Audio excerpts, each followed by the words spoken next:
हर छठ व्रत हल षष्ठी ललही छठ व्रत का महत्व, हर छठ व्रत की कथा। आगे बढ़ने से पहले कृपया करके मेरे चैनल को सब्सक्राइब कर लीजिए। मेरे चैनल पर आपको ऐसी महत्वपूर्ण जानकारियाँ आगे भी मिलती रहेंगी।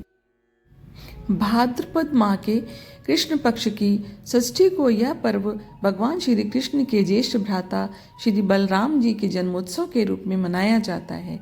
इसके साथ ही साथ मान्यता यह भी है कि हलषष्ठी का व्रत संतान प्राप्ति और संतान की दीर्घायु के लिए किया जाता है। आइए सुनते हैं इस व्रत की कथा। एक नगर में दो स्त्रियां रहती थीं। दोनों एक ही परिवार की थीं और रिश्ते में देवरानी जेठानी लगती थीं। देवरानी का नाम सलोनी था, जो बड़ी ही नेक, सदाचारणी तथा दयालु थी। जेठानी का नाम तारा था, वह स्वभाव से ही बड़ी दुष्ट थी। एक बार दोनों ने हल छठ का व्रत किया। विधिवत पूजन इत्यादि के बाद शाम को दोनों भोजन के लिए थालियां परोसकर ठंडी होने के लिए रखकर बाहर जा बैठी। उस दिन सलोनी ने खीर और तारा ने महेरी बनाई थी। अचानक दो कुत्ते उनके घर में घुसे और भोजन खाने लगे। अंदर से चप चप की आवाज़ आई तो दोनों अपने अपने कक्ष में भीतर जाकर देखने लगी। सलोनी ने कुत्ते को खीर खाते देखा तो कुछ नहीं बोली तथा बर्तन में बची हुई बाकी खीर भी उसके आगे डाल दी।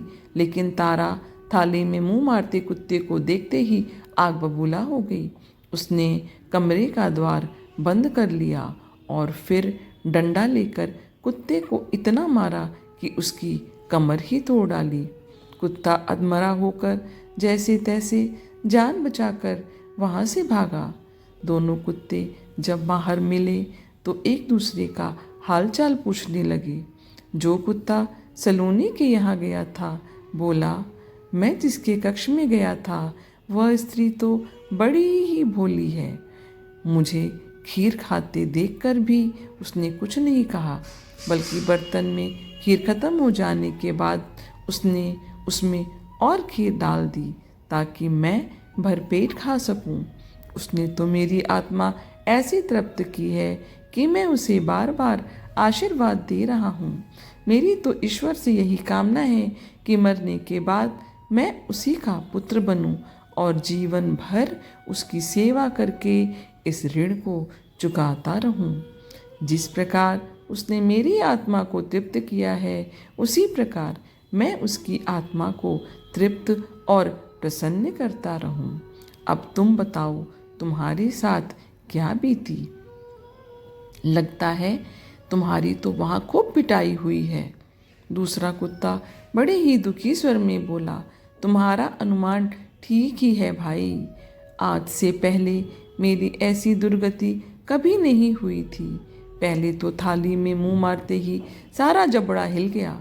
फिर भी भूख से परेशान होकर मैंने 2-4 कौर खाए ही थे कि वह दुष्ट औरत आ गई और कमरा बंद करके डंडे से उसने मुझे इतना मारा कि मेरी कमर ही तोड़ डाली। मैं तो ईश्वर से यही निवेदन करता हूँ कि अगले जन्म में मैं उसका पुत्र बनकर उससे बदला चुकाऊं।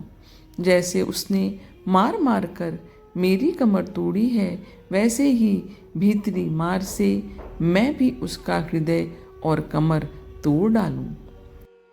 कहते हैं बेजुबान की बदुआ बहुत बुरी होती है। इसे देवयोग ही कहा जाएगा कि दूसरा कुत्ता शीघ्र ही बन गया और मरकर उसने तारा के घर में ही पुत्र के रूप में जन्म ले लिया। पुत्र रत्न पाकर तारा बहुत खुश हुई।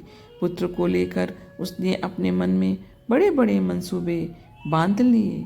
मगर दूसरे ही दिन जब घर में हलषष्ठी का पूजन हो रहा था, वह लड़का मर गया। तारा की तो जैसे दुनिया ही उजड़ गई। वह दहाड़े मार मार कर रोने लगी, मगर किया क्या जा सकता था। जैसे तैसे उसने अपने सीने पर सब्र का पत्थर रख लिया। फिर तो हर वर्ष उसके लड़का होता और हलषष्ठी के दिन वो मर जाता।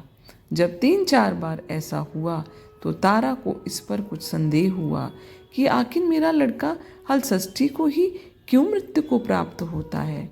फिर एक रात सपने में उसे वही कुत्ता दिखाई दिया। उसने कहा, मैं ही बार बार तेरा पुत्र होकर मृत्यु को प्राप्त हो रहा हूँ। तूने मेरे साथ जो व्यवहार किया था मैं उसी का बदला चुका रहा हूँ। तारा बहुत दुखी हुई और उसने अपने किए का प्रायश्चित करने का उपाय पूछा। तब उस कुत्ते ने बताया, अब से हल छठ के व्रत में हल से जुता हुआ अन्न तथा गाय का दूध दही न खाना, होली की भुनी हुई बाल तथा होली की धूल आदि हल छठ पूजा में चढ़ाना, तब कहीं मैं तेरे घर में आकर जीवित रहूँगा।